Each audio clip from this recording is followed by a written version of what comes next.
Performance કરવાનું તમને કહીશું સબમિશન વખતે, તો તમારે આ સ્કીટ ઉપર તમારે રીડિંગ લઈને પરફોર્મન્સ આપવું પડશે. એટલા માટે આ રેકોર્ડ કરાવડાવું છું. તમને ઓલરેડી લિંક મોકલી છે જે રેકોર્ડેડ છે. પ્રેક્ટિકલ નંબર 2 જોઈ રહ્યા છે. પ્રેક્ટિકલ નંબર 2 આની અંદરમાં આપણે આઈડીએમટી કેરેક્ટરિસ્ટિક જે છે ને એ પ્લોટ કરવાના છે. કાં તો આઈડીએમટી હોઈ શકે, કાં તો ડીએમટી કેરેક્ટરિસ્ટિક. પણ મારી પાસે અહીંયા આગળમાં ઇન્વર્સ ઓવર કરંટ રિલે જે છે એની આઈડીએમટી કેરેક્ટરિસ્ટિક મારે પ્લોટ કરવી છે. તો આઈડીએમટી કેરેક્ટરિસ્ટિક કેવી હોય કે શરૂઆતની અંદરમાં ઇન્વર્સ હોય અને પછી ધારો કે એનું કામ ડિફાઇનાઇટ મિનિમમ ટાઈમ કરતાં જો ટાઈમ ઓફ ઓપરેશન ઇન્વર્સમાં વધારે લાંબો જતો હોય તો ડીએમટીમાં કન્વર્ટ થઈ જતું હોય. અત્યારે સૌથી પોપ્યુલર કેરેક્ટરિસ્ટિક આ છે આઈડીએમટી, જેમાં આપણા time of operation versus plug setting મલ્ટીપ્લાયરની કેરેક્ટરિસ્ટિક પ્લોટ થાય છે. તમે ભલે ઓવર કરંટ રિલે હોય, મેગ્નિટ્યુડ કરંટનું જ હોય, પણ તે છતાં બી ઓપરેશન થશે પ્લગ સેટિંગ મલ્ટીપ્લાયર સાથે. તો એવું કેમ? તો કે અલગ અલગ વોલ્ટેજ લેવલ ઉપર ને અલગ અલગ કરંટ પર આપણી સિસ્ટમ ચાલી રહી છે. જો હું કરંટના માધ્યમથી આનું ઓપરેશન કાં તો ગ્રેડિંગ કરું તો મારે કેરેક્ટરિસ્ટિક દરેક વોલ્ટેજ લેવલ પર ને દરેક કરંટ લેવલ પર બદલવી પડે. હવે મારાથી એ તો શક્ય બનશે ને કે દરેક લેવલ પર, તો પછી કોઓર્ડિનેશન કેવી રીતે કરવાનું, બેકઅપ પ્રોટેક્શન કેવી રીતે અપાય? કેમ કે અત્યારે તો રિમોટ બેકઅપ આપવું પડે એક ઝોનથી બીજા ઝોનની અંદરમાં. એ પોસિબલ થતું નથી. એટલે આપણે શું લઈને આવ્યા છે? Plug setting multiplier. તો આની અંદરમાં પ્લગ સેટિંગ મલ્ટીપ્લાયર એમને ના મળે. એના માટે શું જોઈએ? રિલેનો પિકઅપ કરંટ જોઈએ, જેને આપણે સાદી ભાષામાં કહે છે કે ભાઈ પ્લગ સેટિંગ. શું કહે છે? Plug setting. આ પ્લગ સેટિંગ જે છે ને એ રિલેનો પિકઅપ કરંટ સેટ કરવા માટે એ મારી પાસે અહીંયા આગળ ઉપર જ અવેલેબલ છે. એ ક્યાં અવેલેબલ છે? પેનલ ઉપર. આ પેનલ ઉપર જ ફોલ્ટ કરંટ, ફોલ્ટ કરંટ તમે સેટ કરવાના છો. તો આ રિયોસ્ટેટ જે આપણે લગાડીશું, જેની મદદથી આપણે અહીંયા આગળથી ફોલ્ટ કરંટ નાખીશું કે ભાઈ ફોલ્ટ કરંટ કેટલો જાય છે સેટ કરીશું. એના આધારે તેનું ઓપરેશન એ પ્રમાણે થાય છે કે નહીં એ ચેક કરીશું. તો પ્લગ સેટિંગ મલ્ટીપ્લાયર માટે તમારે શું જોઈશે? એક તો ફોલ્ટ કરંટ અપોન રિલેનો પિકઅપ કરંટ. રિલેનો પિકઅપ કરંટ. પણ આ રિલે તો તમારી સેકન્ડરી સાઈડ ઉપર લાગેલી છે અને ફોલ્ટ થાય છે પ્રાઇમરી સાઈડ ઉપર. તો મારે એને સેકન્ડરી બાજુ બી લાવવો પડશે. તો મારે બીજું શું જોઈશે? સીટીનો રેશિયો. શું જોઈશે? CT ratio. તમારા 3 વસ્તુઓ જોઈએ તો મને પ્લગ સેટિંગ મલ્ટીપ્લાયર મળે.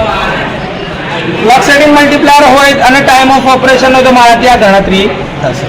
હવે અહીંયા આગળ આ જે મારી રિલે છે તો મારી પાસે આ રિલે લખેલું છે જો ઓવર કરંટ રિલે ઇન્વર્સ પ્રકારની જે છે એનો પેટન્ટ નંબર છે એ કંપની જનરલ ઇલેક્ટ્રિક વાળાની છે. અહીંયા મારી પાસે આની અંદરમાં જે સીટી રેશિયો છે એ કેટલો છે? 1:1 નો. એટલે પ્રાઇમરીમાં જેટલો કરંટ હશે ને સેમ ટુ સેમ કરંટ મને દેખાશે સેકન્ડરી. ક્લિયર છે? આની અંદર એક વેરિયાક મૂકેલું છે. વેરિયાક મૂકેલું છે. આ વેરિયાક જે છે ને એ સિંગલ ફેઝનો સપ્લાય આપશે 270 વોલ્ટેજ સુધી વોલ્ટ રેન્જ છે. કેટલી છે? 270 વોલ્ટ સુધી અને 10 એમ્પિયર કરંટનું છે કેપેસિટી. કેટલી? 10 એમ્પિયર. એટલે હું 10 એમ્પિયર સુધી જવા દઈશ ત્યાં સુધી આને કશું થાય નહીં. પણ મારી રિલેમાં જે સ્પેસિફિકેશન એમાં શું લખ્યું છે? મારે કેટલા વોલ્ટેજ આપવાના છે? 230. તો મારા રિલેના ઇનપુટ વોલ્ટેજ જે છે ને એના માટે હું કરીશ કે ભાઈ મારે 230 વોલ્ટથી હું આગળ જવા દઉં. તો હું સેટિંગ કેટલા કરીશ? 230. અહીંયા વોલ્ટ મીટર પર 230 વોલ્ટ ઇનપુટ મને દેખાશે. ક્લિયર? કરંટ છે તો મારે કરંટ છે ને આ રિયોસ્ટેટની ઉપર કેપેસિટી લખી. જોજો ભાઈ કેટલી કેપેસિટી લખી છે આ રિયોસ્ટેટ ઉપર? જો લખી 68 ઓહ્મ 6.3 એમ્પિયર. હા સર, 68 ઓહ્મ અને 6.3 એમ્પિયર. તો હું 6.3 એમ્પિયર થી વધારે કરંટ જવા દઉં નહીં તો આ રિયોસ્ટેટને નુકસાન થશે. ભલે આની કેપેસિટી 10 છે પણ જ્યાં હું ફોલ્ટ ક્રિએટ કરી રહ્યો છું ત્યાં આગળ રિયોસ્ટેટની કેપેસિટી કેટલી છે? 6.3. તો 6 એમ્પિયર ઉપર આને ફિક્સ રાખું તો 6 એમ્પિયર થી વધારે જવા દઉં નહીં. તો મારી પાસે કેટલી કરંટની રેન્જ આવી? 1 એમ્પિયર, 2 એમ્પિયર, 3, 4, 5, 6 સુધી. ક્લિયર છે? સર 1 એમ્પિયર પર ફોલ્ટ કરવો હોય તો થાય. પણ અહીંયા ભાઈ પ્લગ સેટિંગ મારે બદલવું પડે કે ભાઈ રિલેનું ઓપરેશન કેટલા ટકા પર કરી દેવું પડે? 50% પર. તો ધારો કે 0.5 એમ્પિયર કરતા વધારે ગયો 1 એમ્પિયર એટલે તે ફોલ્ટ જ કહેવાય. તો એ ફોલ્ટનું જે સેટિંગ છે એના માટે મારે આ પ્લગ સેટિંગ બહુ ઇમ્પોર્ટન્ટ છે. મારી પાસે પ્લગ સેટિંગની રેન્જ છે 0.50 થી લઈને 2 એમ્પિયર સુધી, એટલે કેટલી હતી 25% સ્ટેપમાં આપણે ભણેલા છે. આ જ રીતે આપણે ક્લાસમાં લઈને આવ્યો તો તમને જ્યારે ભણાવ્યું હતું ત્યારે તો 50%, 75%, 100%, 125%, 150%, 175% ને 200%. તો આવા 7 અલગ અલગ મારી પાસે સ્ટેપ છે. આની અંદરમાં બીજા સ્ટેપ છે આપણી પાસે ટાઈમ ડાયલ સેટિંગ. કયા છે? Time dial setting. આ રિલે ખોલીને હમણાં તમને બતાવું છું. તમે ઓલરેડી આ રિલે જોયેલી જ છે કે આની અંદરમાં આપણે ટાઈમ ઓફ ઓપરેશન કેવી રીતે ગણેલો છે એ બધું આપણે ક્લાસમાં જોયેલું છે, પણ તે છતાં બી આ રિલે ફરીથી આજે આ પેનલ બોક્સની અંદરમાંથી ખોલીને તમને બતાવી દઉં છું.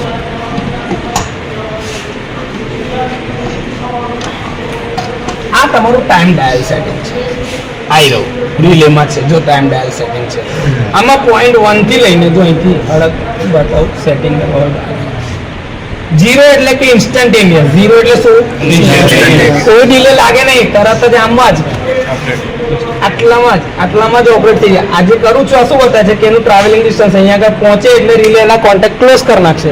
ઇન્સ્ટન્ટેનિયસ હોય 20 મિલીસેકન્ડ્સ કરતાં બી ઓછા ટાઈમ, જનરલી 10 મિલીસેકન્ડ્સ હોય છે. ઇન્સ્ટન્ટેનિયસ એટલે 10 મિલીસેકન્ડ્સ.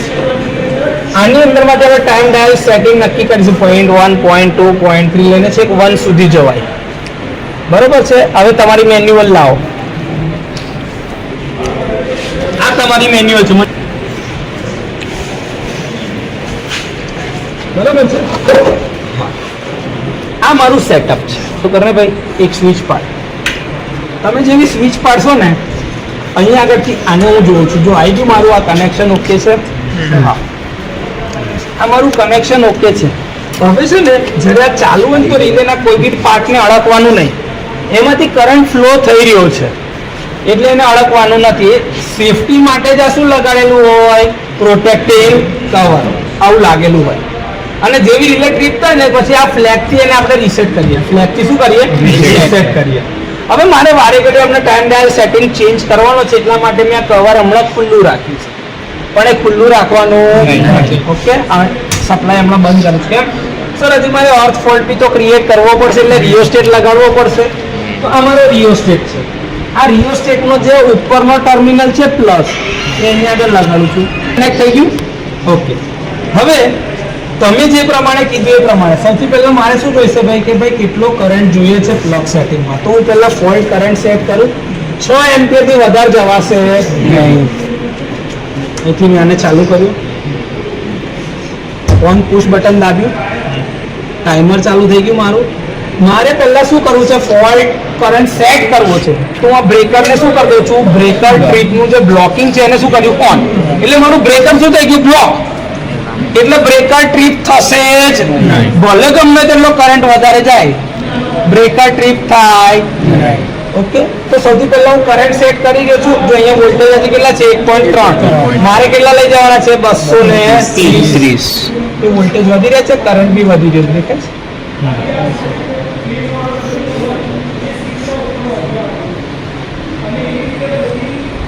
જો રિલે ટ્રીપ બી થઈ રહી છે, ગોલ ફરી ગઈ, પડી ગયું, પણ કોઈ બ્રેકર ઓપરેટ થયું નહીં ને આ ટાઈમર બંધ બી ના થયું. કેમ? હજી તો મારે સેટિંગ તો કરો સર. 230 વોલ્ટ જવા દેવાના ઇનપુટ પ્રમાણમાં, એટલે કરંટ એટલા પ્રમાણમાં જાય છે કે કેમ જોવાનું છે. કરંટ વધી રહ્યો છે 2, 3, 206, 207.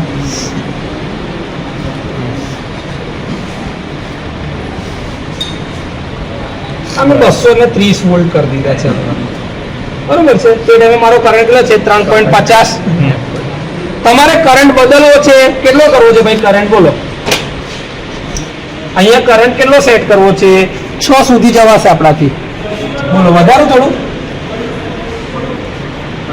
5 કરી દો.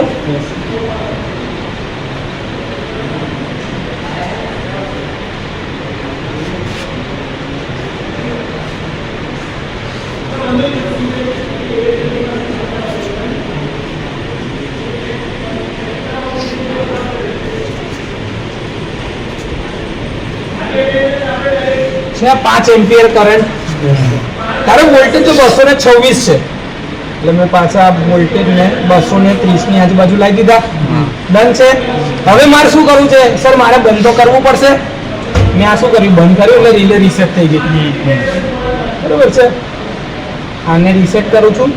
ભલે 242 બતાતા, હવે ચિંતા ના કર, કેમ કે મેં આ સેટિંગ પ્રમાણે 230 કરી દીધા છે. હવે આ સપ્લાય બંધ કર્યો, ફ્લેગને રીસેટ કરી દીધું. હા, કેમ આ ખોલ્યું? તમારું ટાઈમ ડાયલ સેટિંગ છે 0.3 સેકન્ડ છે. કેટલા છે? 0.3. બંધ કરી દે. તો અહીંથી 0.3 સેકન્ડ સેટ કરું. અહીંથી આને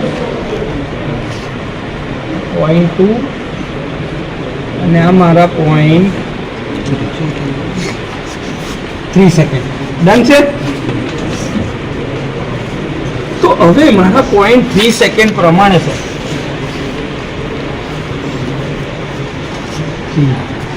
log PSM into 0.3 સેકન્ડ જોઈશે.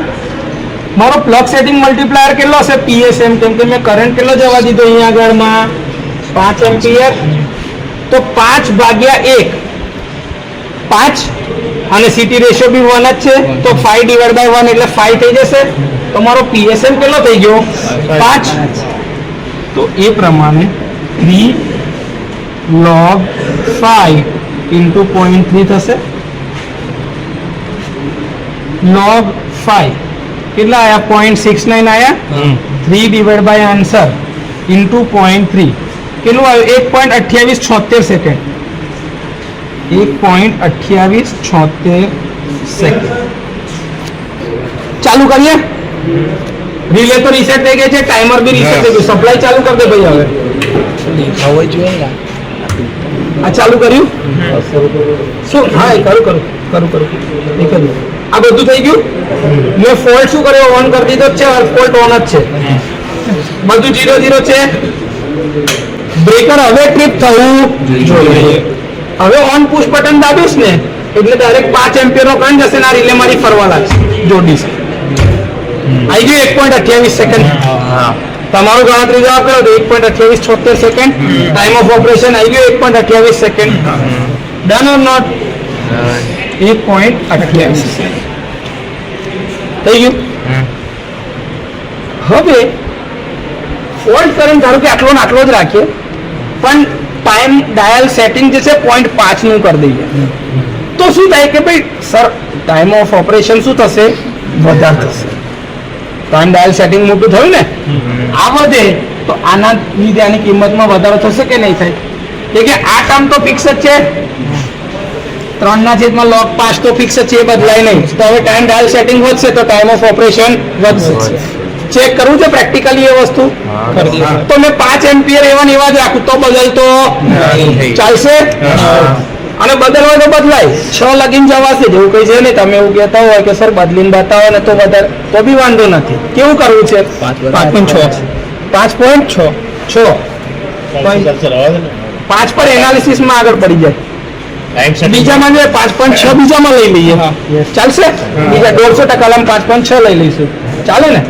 ટાઈમ ડાયલ બદલી કરો તો ટાઈમ સેટિંગ નથી. તો 5.6 રીસેટ કરી દઈએ. પહેલાં સપ્લાય બંધ કરીએ. અહીંથી આ ફ્લેગ રીસેટ કરીએ અને હવે અહીંથી આ 0.5 સેકન્ડ લઈ લઉં. કેટલા લઉં છું? 0.5 સેકન્ડ. ઓપરેટિંગ ટાઈમ વધશે એટલે આ મારો 0.5 સેકન્ડ આવી ગયો. જોઈ લો 0.5 સેકન્ડ પર મેં સેટ કર્યું. બાકી બધા પેરામીટર ઓકે જ છે, તો એ ચેક કરવાની જરૂર છે નહીં. એને હું બદલતો જ નથી. ઓન કર્યું, ડાયરેક્ટ આ ટેસ્ટ જો ચાલુ કરીશ ને એટલે એટલો કરંટ જશે. 2.09 સેકન્ડ. 5 અને 2.09 સેકન્ડ. તમે અહીંયા આગળ જોઈ લો. 3 ડિવાઇડેડ બાય log 5 એની વેલ્યુ એટલી ઇન્ટુ 0.5 2.14 આવી ગયું છે. ક્લિયર? ઓકે. 150% પર હવે લેવાનું છે તો ખાલી પ્લગ સેટિંગ શું કરી દઈશું? બદલી લઈશું. પાછળથી બંધ કરી અહીંથી ફ્લેગ રીસેટ. હવે 150% પર છે એટલે અહીંયા આગળથી હું આને કાઢું છું પ્લગ સેટિંગની આ સ્કીપ અને આને પાછું નાખું છું અંદર આ 1.5 150% પર આવી ગયું આ 1.5 ચલો હવે ફોલ્ટ કરંટ કેટલો લેવો છે 5.6 કે છે ભાઈ 5.6 પર લઈ લો બે ચાલો આ 5.6 એમ્પિયર 5.6 એમ્પિયર આનો પ્લગ સેટિંગ ગણવું પડશે કેમ કે શું થશે 5.6 ડિવાઇડેડ બાય 1.5 તો 3.73 કેટલું થઈ ગયું 3.73 તો 3.73 ડન છે આ તમારું આ પ્લગ સેટિંગ મલ્ટીપ્લાયર શોધાઈ ગયો છે ઇક્વેશનમાં આપણે આની કિંમત મૂકવી પડશે ટાઈમ ડાયલ સેટિંગ કેટલું છે 0.7 સેકન્ડ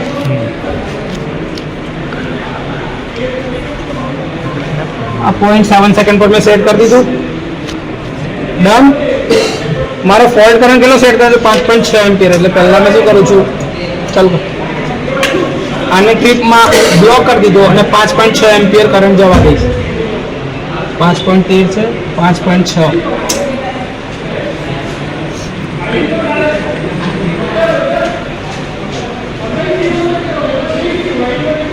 છે 5.6 એમ્પિયર ચાલશે ઓકે હવે આને શું કરું છું બંધ કરું છું આને રીસેટ કરી દઉં છું ઓફ સપ્લાય ઓફ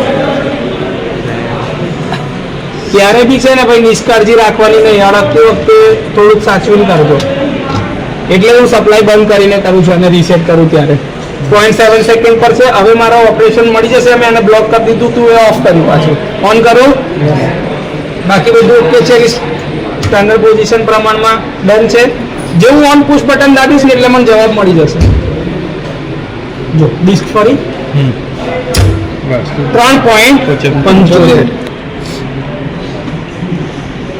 બધું સેકન્ડ્સમાં છે ઓપરેશન એટલે એસ લખી દેજો સેકન્ડ્સનો ડન